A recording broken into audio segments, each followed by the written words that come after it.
Father, the house is quiet now. The lights are low. The air feels still. My body is tired in a way that reaches deeper than muscles. I lie here, and I can feel the weight of this waiting again. It follows me into the night. It sits beside my bed. It breathes with me. I thought I would be further by now, further along, further ahead, further through. But here I am, still waiting. Lord, I don't want to rush this moment with brave words. I don't want to cover my restlessness with quick faith. You already know what stirs in me. You see the way I measure time. You see how I count the days. You see the quiet comparisons I make when no one is watching. And sometimes I wonder, did I misunderstand you? Did I move too soon, or not soon enough? I don't always say those questions out loud, but they sit in my chest. You invite me to trust your timing. Yet trusting feels different at midnight than it does in the morning. At night, faith feels exposed.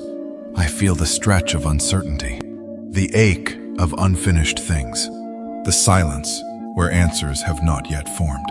Your word says, He has made everything beautiful in its time. Not in my time, not in the time I imagined, in its time. And I confess, Lord, that I don't always like that, because its time feels slow to me.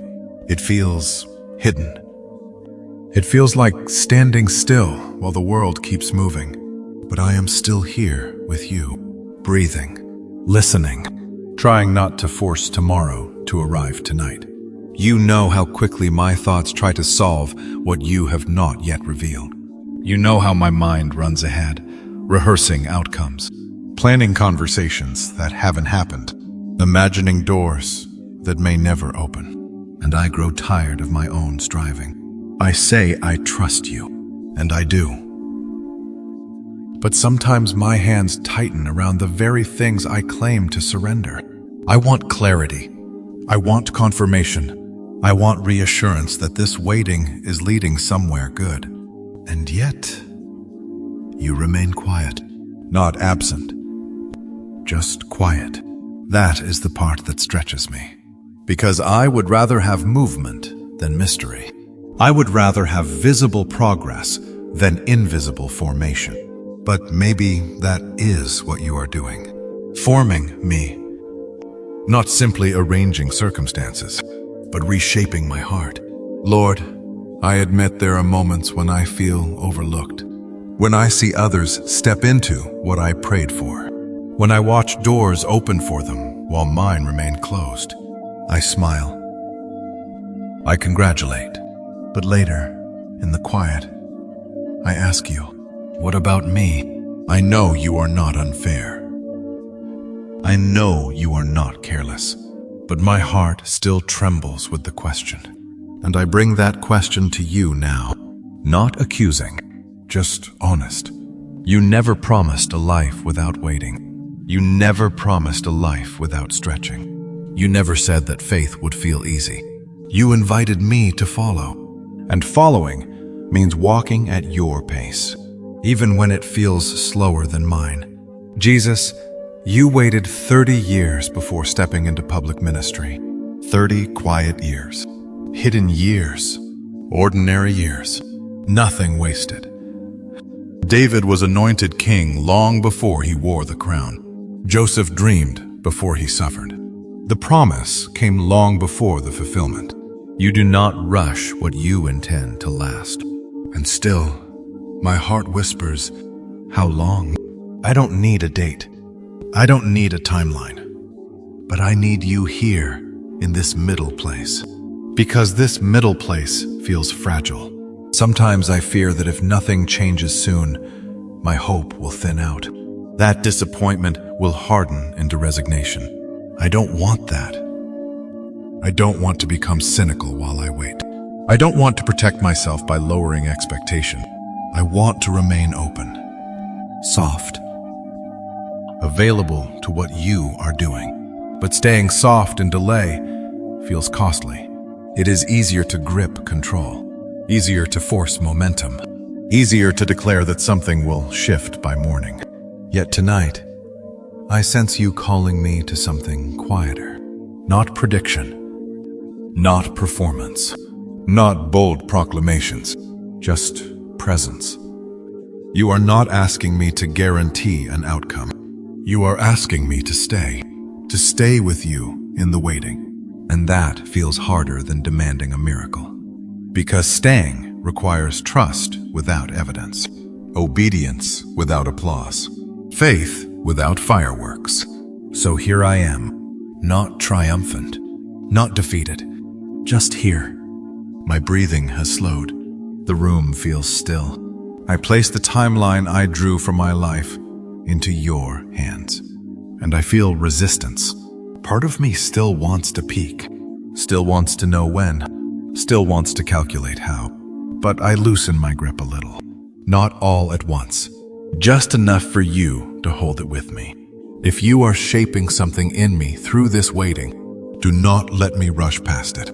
If you are pruning impatience, let the roots of trust grow deeper. If this delay is protecting me from something I cannot yet see, give me courage to accept protection that feels like absence. And if I misunderstood parts of my own timeline, gently correct me. Do not let disappointment distort my view of you. I don't want a future more than I want you. I don't want speed more than I want obedience. Teach me how to wait without hardening. Teach me how to hope without demanding. Teach me how to rest without pretending everything feels resolved. Right now, nothing dramatic is happening. The room is quiet. My heart is still learning. And you are here. That will have to be enough for this moment. I remain here, Lord. The night has not changed. The questions have not fully disappeared. But something in me is softer. I notice my breathing again. Slower now. Less urgent. You have not handed me a schedule. You have not outlined the next chapter. You have simply stayed. And maybe that is the miracle I keep overlooking. I still feel the tension of not knowing. It hasn't evaporated. It lingers at the edge of my thoughts. What if nothing shifts? What if this season stretches longer than I can imagine? There it is. The honest fear. Not that you are unfaithful, but that I am not strong enough to endure a longer wait. I don't say that to anyone else, but you see it. I am afraid of growing tired in the middle, afraid of praying the same prayer for years, afraid of hoping and watching hope thin out. And yet your word whispers gently, wait for the Lord, be strong, and let your heart take courage. Wait for the Lord. Not rush, not predict. Wait. Strength in your language is not loud. It is steady. It is the strength to remain, to keep showing up, to keep loving, to keep obeying. Even when nothing dramatic confirms that I am on the right path. Lord, I release the need for visible proof tonight. That release does not feel triumphant. It feels vulnerable. Because if I stop demanding signs, I must rely on trust alone. And trust can feel thin in the dark. Still, I choose it. Not because I feel fearless, but because I feel held. I think about how seeds grow, buried first, hidden long before they break the surface. No applause underground, no visible evidence, just slow, unseen work. If this is a buried season, then keep my roots deep. If I cannot see growth, let me still believe you are cultivating something steady. Protect me from envy, from comparison, from assuming that someone else's timeline is the standard for mine. My life is not late. It is simply unfolding differently. And different does not mean forgotten. Jesus, when you waited in quiet places, you were not less loved by the Father. When you withdrew to lonely hills, you were not abandoned. You were aligned. Help me understand that hidden does not equal rejected. Delayed does not equal dismissed. Sometimes I want to force the door open, to prove something, to accelerate what feels stalled. But deep down, I know forced doors often lead to fragile foundations. So if a door remains closed, steady my hand. If an opportunity fades, steady my heart. If silence continues, steady my thoughts. I surrender the picture I painted of how this should look, the age I thought it would happen, the way I thought it would arrive, the people I assumed would be there. I lay that version down, not angrily, not dramatically, just quietly. You are not obligated to follow my outline, and I am not abandoned because you follow yours. There is a humility in admitting that I do not see the whole story. There is relief in releasing the illusion that I ever did. So tonight, instead of asking when, I ask who. Who are you shaping me to become? Who am I becoming in this waiting? Make me faithful in small obedience. Make me gentle with myself. Make me attentive to your voice in ordinary days. If tomorrow looks similar to today, help me not despise it. If progress feels invisible, help me not assume stagnation. Let my faith mature beyond excitement, beyond constant reassurance, beyond emotional highs. Form in me a steadiness that does not depend on quick answers. I do not need a promise that morning will change everything. I only need enough grace for the next step. And maybe the next step is simply rest. So I let my body sink deeper into the mattress. I unclench my jaw. I release my shoulders. I loosen my hands. I do not hold the future tonight. You do, and I am allowed to sleep. Not because every question is solved, but because I am not alone inside them. The room is still. My heart is quieter. The waiting has not ended, but it no longer feels like an enemy. It feels like a place where you are meeting me, and for now, that is enough. The night feels deeper now, not darker, just deeper. The questions are still somewhere in the room, but they are no longer pressing against my chest. I am not racing them anymore. Father, I realize something as I lie here. The waiting itself has become a place of meeting. Not a hallway I rush through, not a punishment, but a space where my illusions fall away. In the beginning of this season, I wanted you to move the clock. Now, I sense you are moving me. Not dramatically, not visibly, quietly. There are parts of me that needed to slow down, parts that tied worth to speed, parts that believed arrival meant validation. You have been gently untangling those knots. It has not always felt gentle. Sometimes it felt like loss. Sometimes like silence. Sometimes like standing still while others advanced. But here, in this stillness, I see something I could not see before. If everything had happened when I demanded it, I would have mistaken momentum for maturity. I would have confused access with readiness. You were not withholding. You were refining. And refinement is rarely loud. Lord, I am beginning to understand that your timing is not about events alone. It is about formation.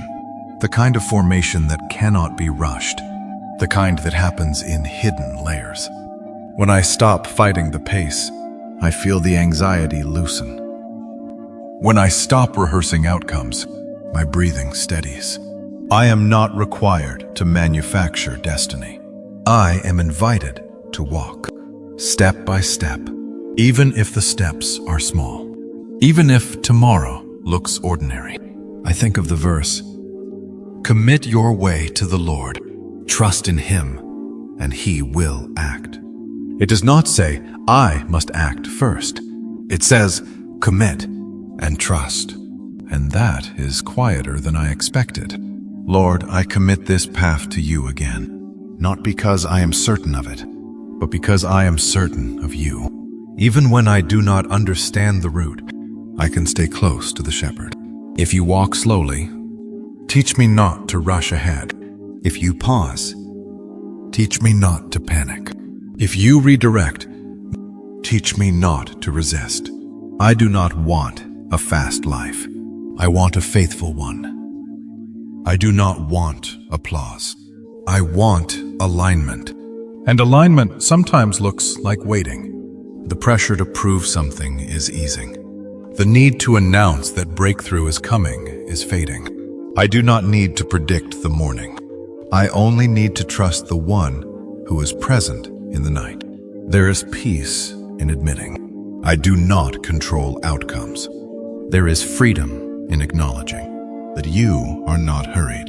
The world may measure progress by speed, but your kingdom measures it by depth. And depth takes time. So if this season continues, let it deepen me. If this quiet lingers, let it anchor me. If answers remain slow, let my trust grow steady instead of frantic. I release the image of sudden change. I release the demand that tomorrow must look different. I release the fear that I am falling behind. You are not comparing me to anyone else. You are not anxious about my pace. You are not wringing your hands over my timeline. You are patient, and you are near. I let that nearness settle over me. Not as excitement, not as hype, as calm. My body feels heavier now. Sleep is closer. The waiting is still here, but it feels held. And if it is held by you, it is not wasted. I do not know what the next month holds. I do not know when certain prayers will unfold. But I know this moment. You are here. I am here. That is enough for tonight. So I close my eyes. Not with dramatic declarations, not with promises of instant change, just with trust. Small, real, quiet. Into your hands, I place what I cannot carry. Into your presence, I sink and I rest. Amen.